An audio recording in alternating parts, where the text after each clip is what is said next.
Hey, beautiful soul family, and welcome back to Miracles Beneath the Surface. Ooh-wee! So, God Almighty helped me to see this, and it was spoken about, and I really think this is an extension.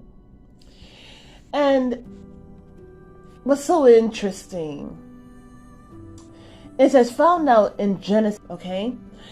And it talks about how Abel, when he was slew by his brother, even though Cain said he is not his brother's keeper, he doesn't know, it was Abel's blood that cried out. It didn't cry out for his mom, Adam, or Eve, but it cried out for the Lord. And you know what's so interesting is that even as I speak about it, I was just brought to tears because it gets deeper. The information gets deeper. It really hits you at the heart. It hit me at my heart. And so the thing about it, beautiful soul family, is that it's about you making the truth your own. Jesus died, yes, he died for us. But when you personalize it goes beneath the surface. When you personalize it hits you at your heart. And that's so marvelous about it. Abel's blood cried out. And God Almighty, Jehovah, Yahweh, knew exactly what was going on. Heard the cries of Abel from his blood that was shed. Ooh-wee.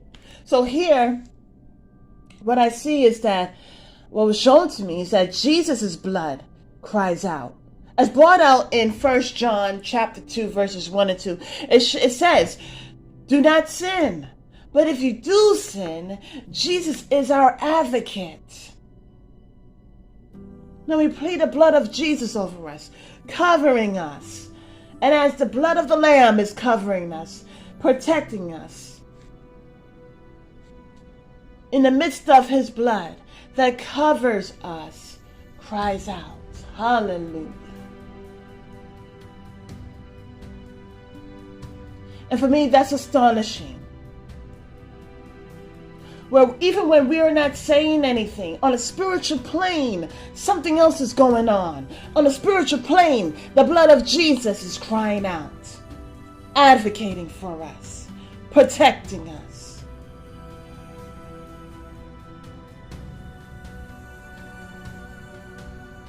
And that's marvelous indeed. Because when I think about an advocacy,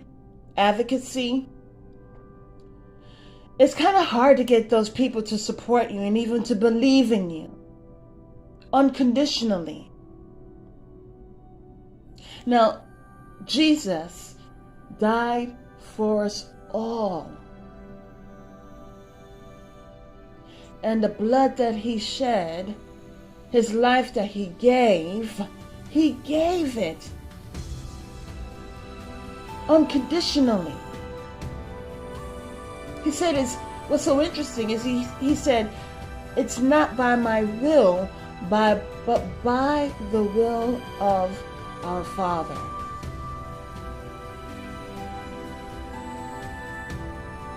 And so when we think about these things and we connect it, sometimes it's not only families and friends that are divided, but it's also our thoughts that are divided. Truth is divided, preventing us from connecting the puzzle. But when we can connect the pieces of Abel's blood crying out, and how God Almighty heard the cries of Abel and knew. God knew, but he still gave Cain the opportunity to repent. And what's so interesting is that he didn't repent. But the same thing happens now. Again, it's about patterns, cycles, and seasons. It is about understanding that just as God did it for Cain, he knew what was going on, but he gave him the opportunity to repent. And even when he didn't repent, now here's the thing here, even when Cain did not repent, he still gave him grace. What was grace? He put a mark on him that anyone that saw that mark would not take on vengeance. And this gives us more of an understanding about God's love, the agape love.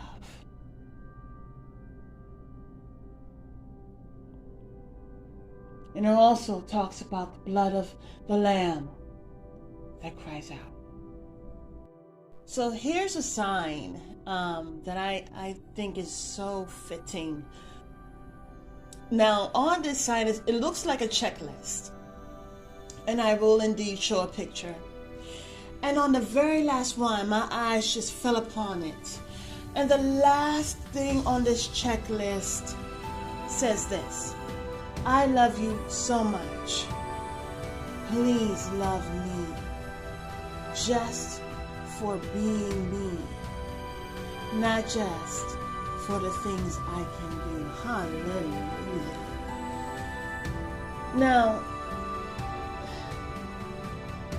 as I look at it, what immediately came to mind, what God was showing me, was this is, God, of course, is not begging anyone to love God.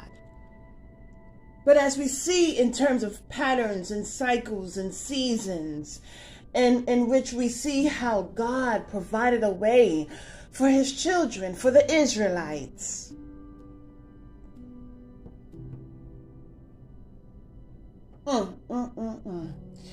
And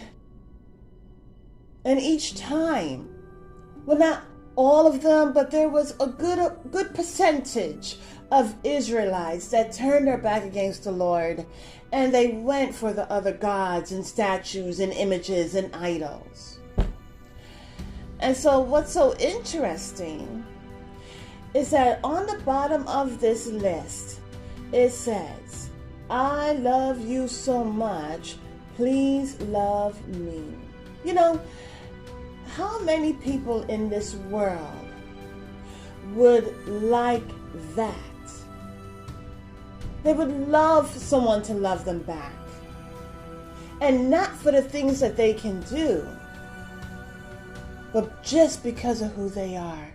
You see, the thing about it is, and Jesus is showing me what I'm seeing here, okay, is that bringing my mind back to the message where it was talking about the lady, and she was praising God, and she was begging God, please save my daughter. Please give me crumbs, right? And so the thing about it is that he said that the bread is for the house of Israel, the children of God, okay? And she said, well, please, sure enough, you can give me some crumbs. Even the dogs eat the crumbs under the table.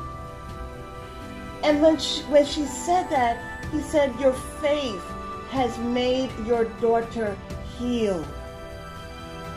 You see, the beauty about all of this is that even though Jesus was preaching, was teaching, was setting the Israelites free, he didn't just come to die for the Israelites. He came to die for us all. Because life is precious. And God indeed loves us all. You see, the thing about it is that God doesn't force us to love him.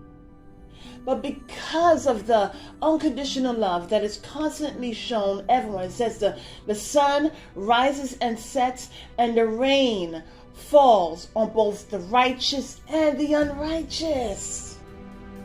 When we think about rain falling, it's something that refreshes.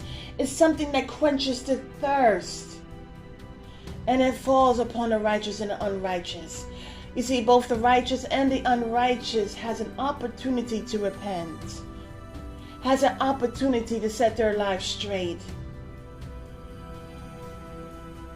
And so this is all, it goes under the umbrella of Jesus being our advocate. He's not just doing it for some.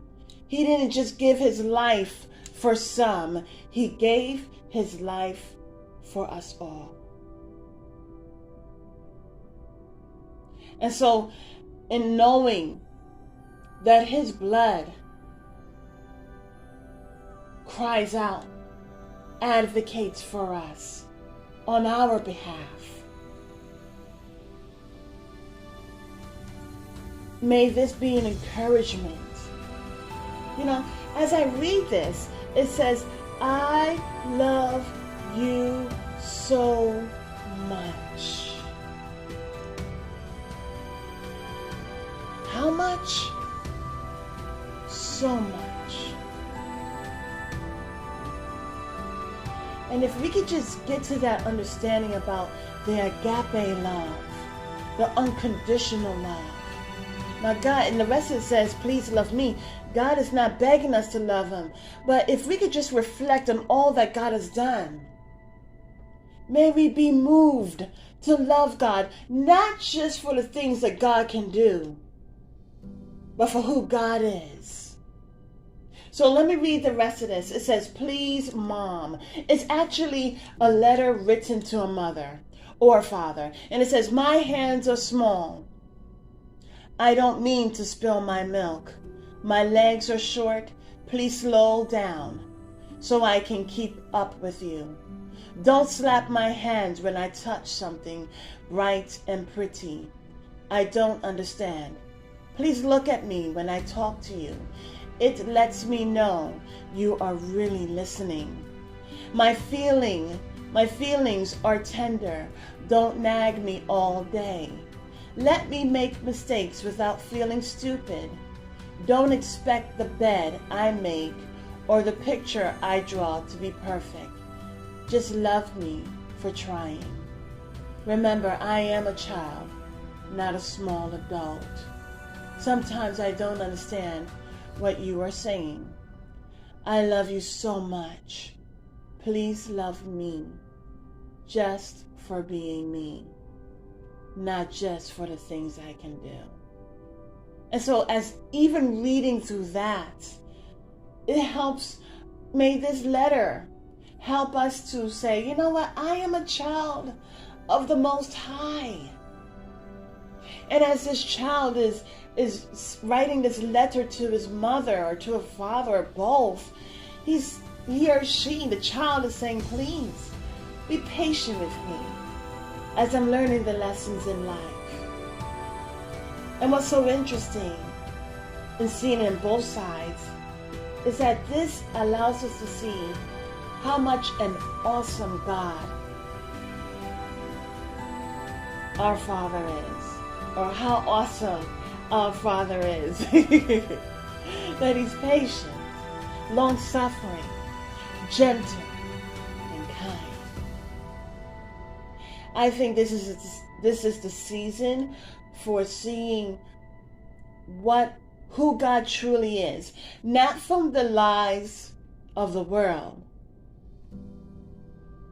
okay, but from the Word of God and from your own life in itself. Have a beautiful and wonderful day. God bless.